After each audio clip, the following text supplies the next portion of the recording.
तो जो different school of thoughts हैं उसके अंदर जो सबसे पुराने ख्यालात के मालिक हैं वो है आपके क्लासिकल स्कूल ऑफ थॉट, जिसके अंदर एडम स्मिथ आता है। वो कहते हैं पैसा सिर्फ मीडियम ऑफ एक्सचेंज है, उसके अलावा इसकी कोई अहमियत नहीं है।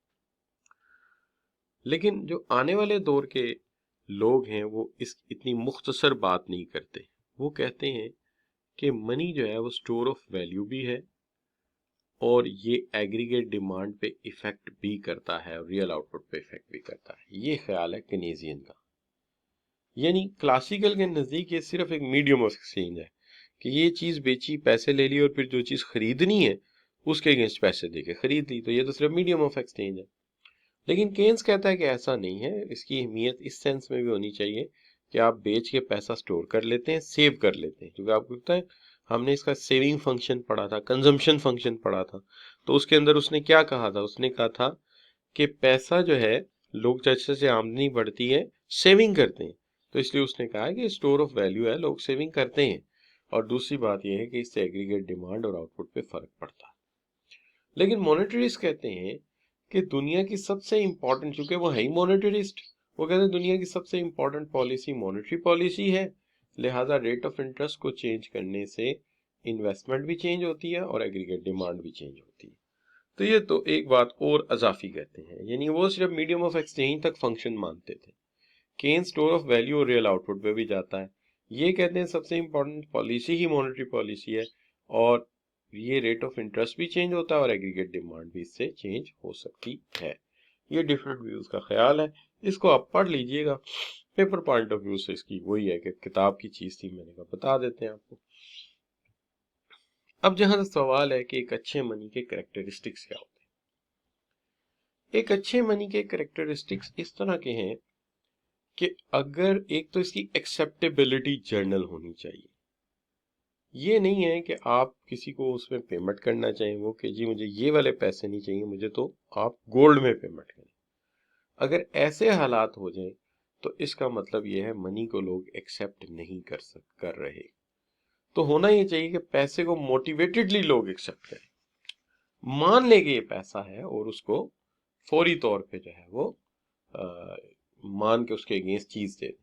आप एक खास करेंसी निकालते हैं और कहते हैं जी इसके अगेंस्ट मुझे एक गाड़ी दे दो, कहते हैं नहीं ये नहीं, तुम गोल्ड लेके आओ। तो इसका मतलब इसकी जनरल एक्सेप्टेबिलिटी नहीं। पैसा वही है जिसको लीगल टेंडर कहा जाएगा, जिसको आप कॉमनली एक्सेप्टेबल कहा जाएगा, सब लोग तस्लीम करेंगे हाँ यार ये पैसा है, इसके अगेंस्ट जो बंदा जो चीज बेच रहा है वो उसके अगेंस्ट बेचने को तैयार हो जाए, तो इसको हम कहेंगे कि इसकी जनरल एक्सेप्टेबिलिटी है।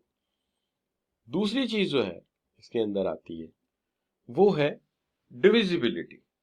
देखिए आपको याद होगा हमने जब बार्टर सिस्टम पढ़ा था तो हमने कहा था कि उसने किताब बेचनी है और उसके पास घोड़ा है, तब क्या किया जाए? घोड़े की दुम काटी जाए, उसका पैर काटा जाए, क्या करें? कितना घोड़ा तकसीम कैसे होएगा? फिर अगर आप रुपए की दुनिया में आते हैं और आपके पास जो है वो 5,000 का नोट है और आपको बुक लेनी है, तो क्या करेंगे? क्या होता है, चले आप बताएं कि 5,000 का नोट है, किताब 500 रुपए की, अब क्या होगा? शाबाश, 5,000 you hold in your hands. आपके 5,000 में से 500 माइनस कर देंगे और 4500 आपको वापस कर देंगे। यानी इसका मतलब 5,000 ब्रेकेबल है, तकसीम किया जा सकता है, घोड़ा तकसीम नहीं किया जा सकता। रुपए का नोट या 1,000 के नोट के 10 100 रुपए के नोट मिल सकते हैं, 1,000 रुपए के नोट के जो है वो 100 10 रुपए के नोट मिल सकते हैं। इसका मतलब यह है कि ये डिविजिबल है, ये तकसीम किया जा सकता है। तो पहली बात तो ये है कि इसको सब लोग तस्लीम करें, कबूल करें कि हाँ जी ये पैसा है और इसके अगेंस्ट तजारत हो सकती है। दूसरी बात यह है कि इसको तकसीम करना चाहें तो बड़ा नोट छोटे नोट्स में, छोटी इकाइयों में तकसीम हो जाए। कैन बी, एक यूनिट से मुराद इकाई है कि छोटे यूनिट से ब्रेक हो जाए। फिर पैसा थोड़ा ड्यूरेबल भी होना चाहिए। ड्यूरेबल का मतलब क्या है?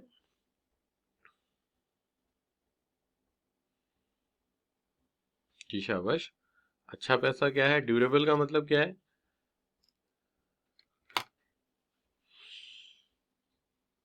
जी शाबाश, कोई बच्चा बताना चाहे ड्यूरेबल का मतलब क्या है? तो ड्यूरेबल का मतलब मैं बता देता हूँ कि कुछ अरसे तक अगर हम रखना चाहें तो अपनी शक्ल ना बदल लें। ऐसा नहीं कि नोट रखा था 2 हफ्ते बाद देखा तो उसका रंग उतर गया, अब जाके मार्केट में किसी को देते हैं वो कहते हैं ये पैसा है ही नहीं। तो ये पैसे की शक्ल बरकरार है। इस सिलसिले में कॉइन ज्यादा ड्यूरेबल होते हैं as compared to paper currency. लेकिन अच्छा करेक्टर ये है कि ड्यूरेबल हो पैसा, आपने इंक अच्छी लगाई हो, पेपर अच्छा लगाया हो, और फिर पैसे को लोग फौरन देखते ही रिकॉग्नाइज कर लें कि ये हमारा ओरिजिनल पैसा है, ये हमारा ओरिजिनल पैसा। मोहम्मद वजीर बिल्कुल सही बात है, ताकि हम उसको स्टोर करना चाहें तो स्टोर कर सकें, उसका फंक्शन पूरा हो जाए। अच्छा, रिकॉग्नाइज का ये आलम हो कि अगर आप छोटे बच्चे को भी पकड़ाएं तो वो भी फौरन कहे कि ये पैपे हैं। नहीं सॉरी, मजाक कर रहा हूँ, बड़ा ही आदमी पहचानेगा, बच्चा तो बस ऐसे जोक थमा दो समझता है पैसे हैं, तो उनके तो अक्सर नोट पे ईद मुबारक लिखा होता है। अच्छा, तो लिहाजा हमारा जो मामला यहाँ पे चल रहा था वो ये था कि नोट को देखते ही लोग रिकग्नाइज कर लें कि हाँ यार ये सही हमारा नोट है। और आपने देखा होगा हमारे जो नोट है उसके पहचान के कई पॉइंट्स लिखे होते हैं कि असली नोट जो है वो ये वाले हैं, इसके अंदर ये चीजें हैं, ये चीज उभरी हुई है, ये चीज इस तरह ऊपर है, ताकि लोग रिकग्नाइज करें कि असली पैसा क्या है, उसकी पहचान हो, तो असली की पहचान की जा सके। तो हम इस ट्राइड को आगे जा रहे हैं, जाने से पहले फिर 4 बातें रिपीट कर लें। पैसा वो है जिसको हर बंदा कबूल करे कि हाँ यार ये पैसा। पैसा वो है, रुपया अच्छा कैरेक्टरिस्टिक वाला मनी वो है जो छोटे यूनिट में तकसीम हो सके और उसको कुछ अरसे तक हम स्टोर कर सकें, वो ड्यूरेबल रहे और अपनी शक्ल बरकरार रखे। और पैसा वो है जिसको लोग जो है वो क्या कर सकें, रिकग्नाइज कर सकें, पहचान सकेंगे पैसा। और पैसा वो है जिसमें स्टेबिलिटी ऑफ वैल्यू हो, यानी उसकी जो कदर है वो जल्दी गिरे ना। ये नहीं कि आज आप खरीदते हैं तो ये चीज आ रही, 6 माह बाद खरीदने जाते हैं तो उससे कुछ भी नहीं खरीदा जा रहा। तो अच्छा पैसा वो है जो अपनी कदर को बरकरार रखे। और अच्छा पैसा वो भी है जो एक जगह से दूसरी जगह आसानी से ट्रांसफर किया जा सके, पोर्टेबल हो, बहुत ज्यादा वजनी ना हो, पोर्टेबल हो, एक जगह से दूसरी जगह ले जाना आसान हो। जैसे पाकिस्तानी पैसा है, पाकिस्तानी पैसे की खूबी है कि बड़े यूनिट में भी अवेलेबल है। अगर मुझे किसी को 25 लाख देना है तो मुझे सिर्फ 5 कापियां जो है वो लेके जानी है, अच्छा 5-5 हज़ार की, तो वो 25 लाख पूरा हो जाएगा, ठीक है ना। अगर बड़े यूनिट हों तो उसका ये फायदा होता है कि आप बहुत ही कम वजन में जो है उसको आगे लेके जा सकते हैं। तो बच्चों यहां तक बात होगी कि फंक्शंस ऑफ मनी क्या है। अब अगर ये बात आपको समझ आई है, कोई इतनी मुश्किल बात है भी नहीं इसके अंदर, तो आपसे सवाल कर लेते हैं, पहले पूछ लेते हैं कि आपको ये बात क्लियर है सारी, इसमें ये हेडिंग याद कर लेंगे आप लोग ये सारे। जी बच्चों, जी लिख के एंटर कर दीजिए अगर आपको समझ आ गई। शाबाश शाबाश। जी बाकी बच्चे,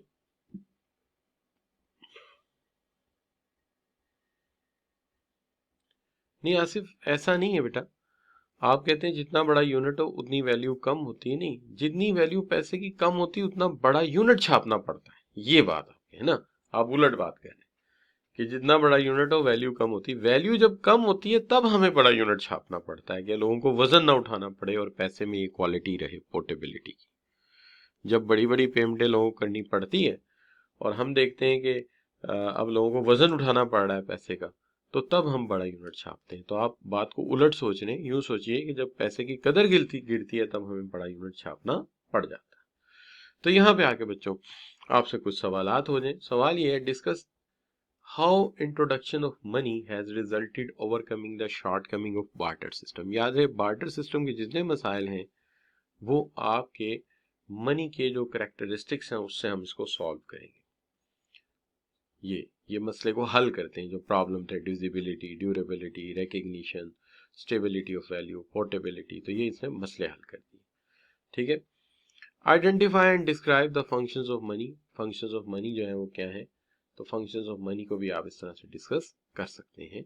और ये हम पहले भी बात कर चुके हैं, स्प्रिंग 17 का सवाल है, गलती से छप गया, पहले भी डिस्कस हो चुका है। तो अब हम जो है वो 4 कैरेक्टरिस्टिक, जी बिल्कुल आप लिख सकते हैं। तो यहां से हम इसको वाइंड अप करते हैं इस टॉपिक को और